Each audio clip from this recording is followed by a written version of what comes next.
Assalamu alaikum, dear students. Our today's topic is combustion and flame, part 3, class 8.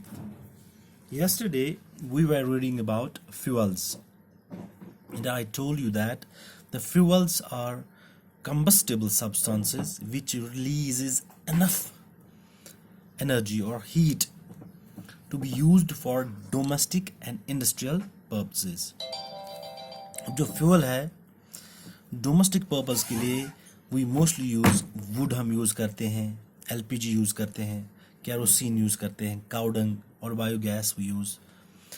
Industrial purpose के लिए भी वो कोल हम यूज़ करते हैं या सीएनजीज या एलपीजीज भी यूज़ करते हैं। अब जो ये फ्यूल है मैंने बोला आपको it is a combustible substance. ये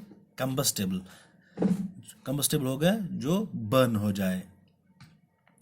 अब जो ये फ्यूल है इसके कुछ कैरेक्टरिस्टिक्स होते हैं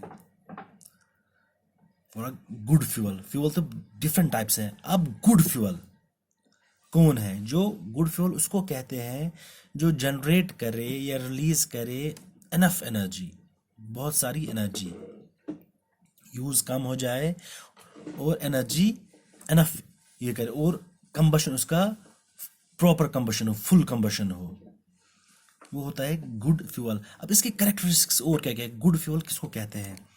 now you will note down the characteristics of a good fuel. आज हमारा सब टॉपिक है कैरेक्टरिस्टिक्स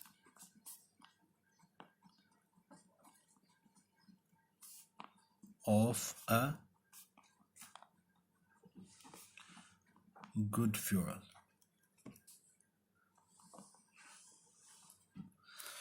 अब क्या कैरेक्टरिस्टिक है? फर्स्ट होना चाहिए it should be easily available. It should be easily available. Easily available. अगर गुड फ्यूल भी होगा हमें अवेलेबल नहीं होगा इजीली तो हमारे किस काम का वो?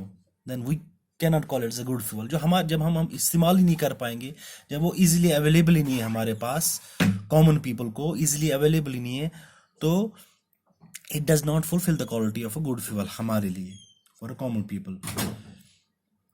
दूसरा, it should B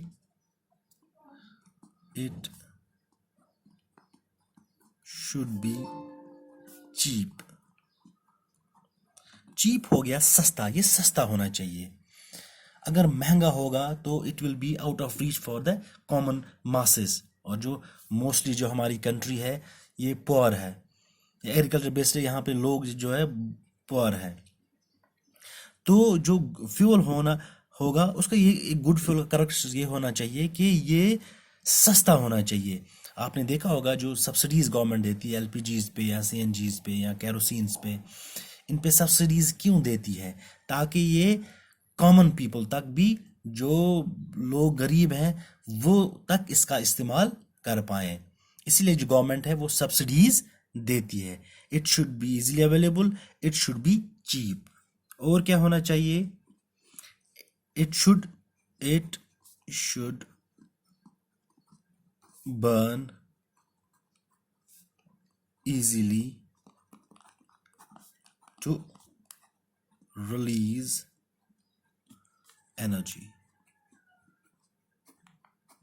It should burn, ये आसानी से जलना चाहिए। ये वो क्यूबसम नहीं होना चाहिए कि इसमें बहुत सारा हमारा एनर्जी लग जाए। ये जो है जो गुड फ्यूल है इट शुड बर्न इजीली, ये जल्दी जलना चाहिए। It should burn easily to release energy. ये वो क्यूबसम प्रोसेस नहीं होनी चाहिए। फोर्थ वन, और क्या होना चाहिए? Fourth one, it should produce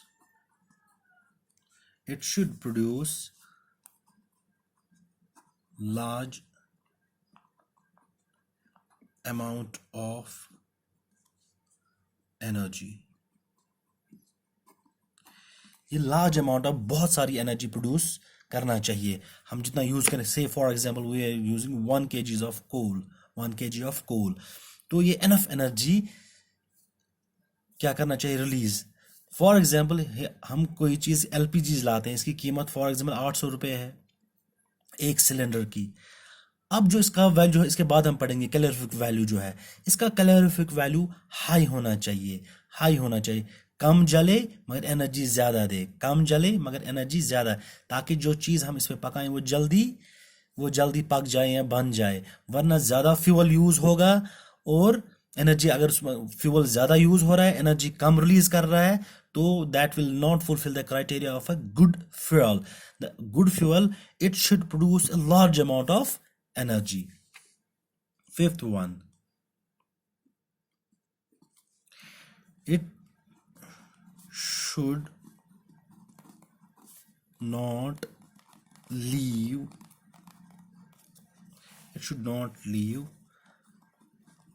undesirable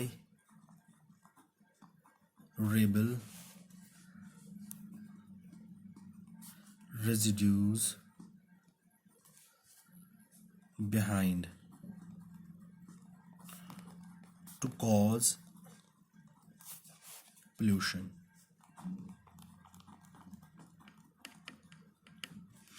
जलने के बाद ये अनडिजायरेबल रेजिड्यूज नहीं छोड़ना चाहिए जिससे पोल्यूशन हो, it should B environment friendly. जो हम फ्यूल यूज करते हैं, it should B environment friendly। ये रेजिड्यूज वहां पे नहीं छोड़ना चाहिए जिससे बहुत टाइप के पोल्यूशंस, सॉइल पोल्यूशन हो या वाटर पोल्यूशन हो, ये कम से कम रेजिड्यूज छोड़ना चाहिए। ये कम से कम इन ट्रेसेबल अमाउंट्स पे ये रेजिड्यूज छोड़ना चाहिए। जो ज़्यादा रेजिड्यूज छोड़ देगा जिससे हमारा इन्वायरमेंट को खतरा हो, जो इन्वायरमेंट फ्रेंडली ना हो, जिससे पोल्यूशन काज हो, जिससे pollution, different types of pollution, air pollution और वाटर पोल्यूशन और सॉइल पोल्यूशन हो, वो रेजिड्यूज ये बिहाइंड नहीं छोड़ना चाहिए, वरना it will not fulfil the criteria of a good fuel.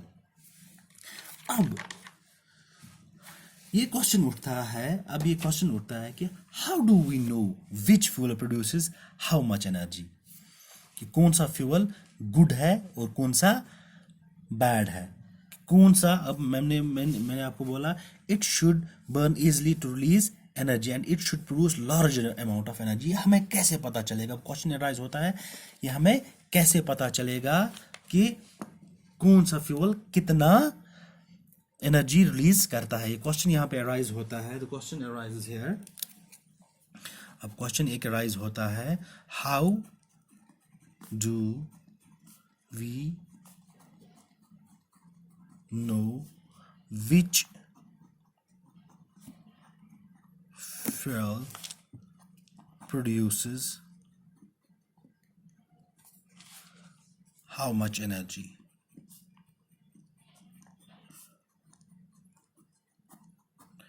अब हमें कैसे पता चलेगा कौन सा फ्यूल कितनी एनर्जी रिलीज करता है, ताकि हम चूज करें कि गुड फ्यूल कौन है और बैड फ्यूल कौन है, ठीक है ना। अब इसके लिए, अब गुड फ्यूल, जैसे मैंने क्या कहा, गुड फ्यूल किसको कहते हैं, गुड फ्यूल विच जनरेट्स और produces, which generates high amount of energy on burning. जब ये बर्न होता है, गुड फ्यूल वो फ्यूल होता है विच जनरेट्स है हाई अमाउंट ऑफ एनर्जी, जो जलेगा कम मगर एनर्जी जो जनरेट करेगा वो बहुत सारी होगी। इसके लिए जो ये पता करने के लिए कि गुड फ्यूल कौन है, तो वही इंट्रोड्यूस हो गया एक नया टॉपिक जो हमारा है, इसके बाद आएगा एक नया टॉपिक इंट्रोड्यूस हो गया। That topic is known as, जो हमें बोलेगा कि ये गुड फ्यूल है, ये कितनी एनर्जी जनरेट करता है। That's known as calorific value. अब कैलोरीफिक वैल्यू क्या हमें बताता है कि ये फ्यूल कितनी एनर्जी जनरेट करता है आफ्टर बर्निंग, आफ्टर कंबशन, कि फलानी फ्यूल कितना एनर्जी जनरेट करता है। कैलोरीफिक वैल्यू होता है इसकी, ये आप लिखिए, कैलोरीफिक वैल्यू की its amount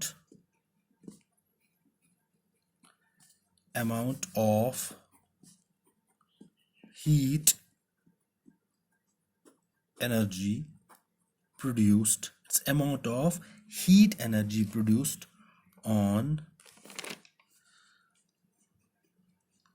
complete combustion of 1 kg of a fuel.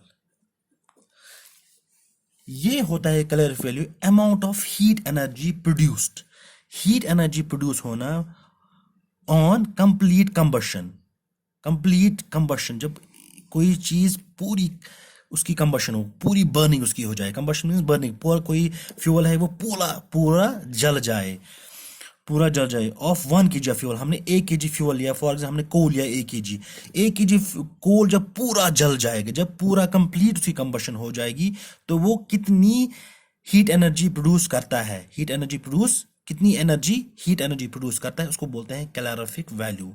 अब क्या होता है calorific value? It's amount of heat energy produced on complete combustion of 1 kg of a fuel. कोई फ्यूल हमने लिया, जैसे वुड लिया, अब वुड का 1 kg जब पूरा कंप्लीट कंबशन उसका हो जाए, पूरा जल जाए, वो कितनी एनर्जी रिलीज करेगा, हीट एनर्जी रिलीज करेगा, that's known as calorific value. That's all for today. Tomorrow we will discuss more about the calorific value. That's all for today. Okay.